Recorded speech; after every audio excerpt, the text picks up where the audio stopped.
Seven hills hospital उद्योगपती मुकेश अंबानी यांच्या Reliance समूहाला हस्तांतरित करण्याच्या प्रयत्नावरून सध्या राजकीय आणि सामाजिक वादविवाद सुरू असल्याचे बातम्यांवरून स्पष्ट होते।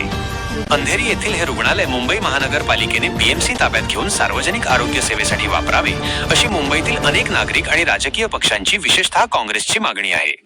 मात्र हे रुग्णालय खासगी कंपनीला म्हणजेच मुकेश अंबानी यांच्या रिलायन्स समूहाला रिलायन्स ग्रुप देण्याचा घाट प्रयत्न घातला जात असल्याचा आरोप या संघटना आणि नेत्यांकडून केला जात आहे।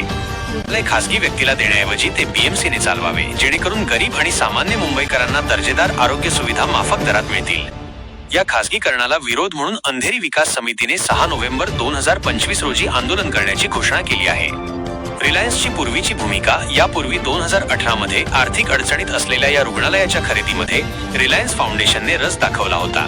तसेच कोविड-19 महामारीच्या काळात रिलायन्स फाउंडेशनने बीएमसीच्या सहकार्याने सेव्हन हिल्स रुग्णालयात 100 खाटांचे समर्पित कोविड केंद्र, डेडिकेटेड कोविड-19 हॉस्पिटल अगदी कमी वेळात उभारले होते आणि मोफत उपचार सुविधा पुरवली होती।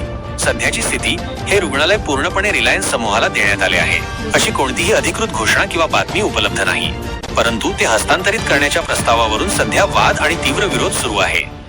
थोडक्यात रुग्णालय मुकेश अंबानी यांना देण्याचा घाट घातला जात असल्याचा आरोप आहे आणि या खासगीकरणाला तीव्र विरोध केला जात आहे।